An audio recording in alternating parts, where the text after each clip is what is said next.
నేను చెప్తే ఎవరు నమ్మరు, మొదలు నమ్ముతూ ఉండలేదు 20 సంవత్సరాల క్రితం. డయాబెటీస్, గ్యాంగ్రీన్, రేపు కాలు కట్ చేయాలని 100 మంది క్యూలో నుంచున్నారు అన్ని హాస్పిటళ్ళల్లోనూ. ఆ మల్లేశ్వరంలో యాంపుటేషన్ హాస్పిటల్ ఉంది, రోజుకు 88 మందిని ఒక్కొక్క రూమ్లో కాలు అలా తీసి పడేస్తున్నారు. గల్ఫ్ కంట్రీస్లో ఇక్కడ 80 మంది అయితే అక్కడ 160 మందికి తీసేస్తున్నారు. అంటే డయాబెటీస్ వస్తే అక్కడికి ఆగదు. కొందరికి కాలు తీసేయాలి గ్యాంగ్రీన్ అని, కొందరికి కిడ్నీ లేచిపోతుంది డయాలిసిస్, కొందరికి కళ్ళు పోతున్నాయి, కొందరికి మొనకాలు న్యూరోపతి తీసేసి కొత్త కాళ్ళు వేస్తాం రండి అంటున్నారు. అన్నిటికీ కొత్త కాలు, కొత్త కిడ్నీ, కొత్తది ఎక్కడి నుంచి తెస్తున్నారు? పాడైందుకు ఎందుకు ఉంది అని చూడట్లేదు. కాలు తీసేస్తే ఎక్కడి నుంచి వస్తుంది? మళ్ళీ కొత్త కాలు పెడతారే, కృతక కాలు పెడతారు, అదొక బిజినెస్. పొద్దున టూత్ పేస్ట్లో నుంచి మొదలు పెడితే కాఫీలు, ఇడ్లీలు, దోశలు, పూరీలు, పుల్కాలు ఇవన్నీ మీరు నోట్లో వేసుకున్న 100 గ్రాములు బియ్యం పిండి నుంచి 35 గ్రాములు గ్లూకోజు 15 నిమిషాల్లో రక్తంలోకి వచ్చేస్తుంది. 15 minutes, that's all it takes. గోధుమ పిండి వేసుకుంటే ఇంకా ముందు వచ్చేస్తుంది. 100 గ్రాములు పూరీలు కానీ పుల్కాలు కానీ, డ్రై పుల్కా తింటున్నాం మేము, ఆయిల్ మంచిది కాదు. డ్రై పుల్కా తిన్నా అంతే, నూనె వేసుకొని పుల్కా తిన్నా అంతే 35 గ్రాములు మీ రక్తంలోకి వచ్చేస్తుంది. మొత్తం టిఫిన్ అయ్యే లోపల 45 గ్రాములు కాఫీలు, టీలు అంతా చేరితే 50 గ్రాములు గ్లూకోజ్ పొద్దున 10 గంటలకే మీ దేహంలోకి వచ్చేసింది. 10 గంటలకు ఆఫీస్కి పోతే మళ్ళీ ఒక కాఫీ, అట్లా పోయి కాఫీ తాగొస్తాం, ఇట్లా పోయి టీ తాగొస్తాం. ఇంకా టీలు కాఫీలు ఎండాకాలం జ్యూసులు తాగుదాము. ఒక్కొక్క జ్యూస్లో మీకు 50 గ్రాముల నుంచి 100 గ్రాములు చక్కెర వేసి బుర్ర అని తాగొచ్చి ఆహా మంకు మందం అయిపోయింది. రక్తం అంతా చేరి ఆ మందం ప్రవహించకుండా హార్ట్ బీట్ తప్పుతూ ఉంటే, ఓహో హార్ట్ బీట్ తప్పుతుంది, నీ రక్తంలో హార్ట్ బ్లాక్స్ అవుతున్నాయి, రక్తం మందం అయిపోయింది, ఈ ట్యాబ్లెట్ తీసుకో. ఎన్ని రోజులు తీసుకుంటూ ఉండు, ఏం ప్రాబ్లం లేదు. అరే ఆ చక్కెర నోట్లో పోకుండా చూసుకోరా నాయన, అది మందం అవుతుంది. ఇప్పుడు చక్కెర నీళ్ళలో వేసి ఒక 2 నిమిషాలు వేడి చేస్తే ఏమవుతుంది? పాకం అవుతుంది. మీ దేహం టెంపరేచర్ ఎంత ఉంది, ఆ టెంపరేచర్లో మీరు చక్కెరలో వేస్తుంటే పాకమై కూర్చోండి ఉంది. పాకమై కూర్చుందిరా బాబు, అందుకే రక్తం పారట్లేదు అని ఎవడైనా చెప్పాడు? లేదు ఊరికాయ తింటే మీకు బీపీ వచ్చింది అంటాడు. ఉప్పుకు బీపీకి సంబంధమే లేదు, కానీ చక్కెరకు ఉన్నంత సంబంధం అని ఏ డాక్టర్ ఇంతవరకు మీకు చెప్పలేదు. అంతెందుకు, మీరు మీ భార్య మర్చిపోయి ఉప్పు ఒకసారి సాంబార్లో ఎక్కువ వేసింది అనుకోండి, రెండోసారి మర్చిపోయి ఒకసారి వేసి ఉంటుంది, ఏదో ఇంట్లో గలబల మర్చిపోయాను ఇంకొకసారి ఉప్పు వేశారనుకోండి, ఆ సాంబార్ ఎవరైనా తింటారా? భార్య కూడా తినదు, ఉప్పు కషమని. అదే మర్చిపోయి గులాబ్ జాముకి ఇంకో 4 చెంచాలు చక్కెర ఎక్కువ వేసాం అనుకో, హేమావతి చాలా బాగుంది, ఇంక 2 గులాబీలు తీసుకురా అంటాం.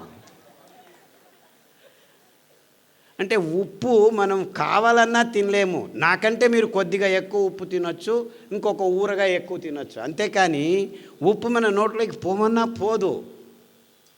కానీ డాక్టర్లు ఏం చెప్తున్నారు? ఉప్పు వల్ల మీకు బీపీ వస్తుంది అంట. నిజంగా బీపీ వస్తుంది ఈ చక్కెర వల్ల, ఈ కాఫీ వల్ల, ఈ టీ వల్ల, ఈ పాల వల్ల అని ఏ డాక్టర్ మీకు చెప్పట్లేదు. ఇన్ఫ్యాక్ట్ ఊరగాయ అతి అద్భుతమైన పదార్థం. నిమ్మకాయ ఊరగాయ, టమోటా ఊరగాయ, చింతపండు ఊరగాయ, మామిడికాయ ఊరగాయ, ఉల్లికాయ ఊరగాయ, ఇవన్నీ ఆల్ఫా హైడ్రాక్సీ కార్బాక్సిలిక్ యాసిడ్స్ అంటారు. Tartaric acid, citric acid, ascorbic acid, మామిడి పండులో గ్యాలిక్ యాసిడ్ అని, గోంగూరలో ప్రోటోకోచిక్ యాసిడ్ అని ఇంకొకటి అద్భుతమైన పదార్థాలు. ఇవి అద్భుతం. ఎంత అద్భుతం అంటే మీ దేహంలో క్యాన్సర్ని పుట్టించే కారకాల్ని 1 నిమిషంలో నిర్వీర్యం చేస్తాయి. అంటే మన దేశంలో ఊరగాయ కూర్చుకొని ఇట్లా ఇంత తినము, చివరకు పెరుగన్నంలో కొద్దిగా నంజుకొని తింటాం. ఆ కొద్ది అంశమే చాలు మన దేహంలో క్యాన్సర్ని దూరం చేసేదానికి దోహదపడుతుంది. ఇంత అద్భుతమైన ఆహార పద్ధతిని అనారోగ్యం అని చెప్పి ఊరగాయని మన అరిటాకుల నుంచి తీసేసి చివరికి ఇచ్చింది వీళ్ళు ఏమిటాయంటే ఐస్ క్రీములు. ఆ ఐస్ క్రీమ్ తిని హార్ట్ బ్లాక్ అవుతున్నాయి పిల్లలకి, చిన్న చిన్న పిల్లలకి. ఇది ఆహార సంస్కృతిని పూర్తిగా నాశనం చేసే అడ్వర్టైజ్మెంట్లు చేస్తున్న మోసం. ఏ ఒక్క డాక్టర్ అయినా మీరు ఐస్ క్రీమ్ తినొద్దండి మంచిది కాదు అని చెప్పాడా? లేదు. ఊరగాయ తినొద్దండి అని అందరికీ చెప్తున్నారు. ఒకరికొకరు ఊరగాయ తినొద్దు అంట.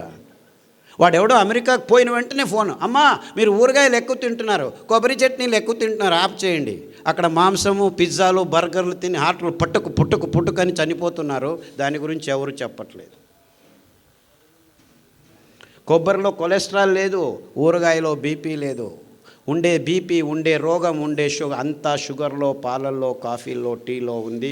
కానీ ఏ ఒక్క డాక్టరు, ఏ ఒక్క విజ్ఞాని, ఏ విశ్వవిద్యానిలయం దీని గురించి చెప్పట్లేదు. దానికి తోడు పుస్తకాల్లో రోసుకొని పాలు మంచిది, బియ్యం మంచిది, గోధుమలు మంచిది, ఇది తినండి అది తినండి అని ఈ డాక్టర్ల నుంచి, డయాబెటీస్ వచ్చిందా చపాతీ తిన్ను, చపాతీలో గ్లూటెన్ అనే ప్రోటీన్ ఉంది, అది కూడా ఈ కల్మషాలు మీ చిన్న పోగుల్ని అంటుకుంటే సిలియక్ డిసీజెస్, అలర్జీ డిసీజెస్ అన్నీ వస్తాయి. నిర్నాళ గ్రంథికలు నాశనం అవుతున్నాయి. అటువంటి భయంకరమైన పదార్థాన్ని ఆహారమని ఎందుకు నమ్మించారో? ఈ ఫర్టిలైజర్ కంపెనీలు పెంచుతున్నది గోధుమలు ప్రపంచమంతా. అందుకే అందరూ గోధుమలు తినేట్టు చేస్తున్నారు. చపాతీ మంచిది, చపాతీ ఆయిల్ వద్దు, పుల్కాలు మంచివి. What non sense. ఆ గోధుమల వైపు ముఖం కూడా చూపించకూడదు, అంత భయంకరం. ఎందుకంటే 1 కేజీ పెంచేదానికి 10,000 లీటర్ల నీళ్లను కట్టాలి. మొదటే చెప్పాను, నీళ్లు లేవు.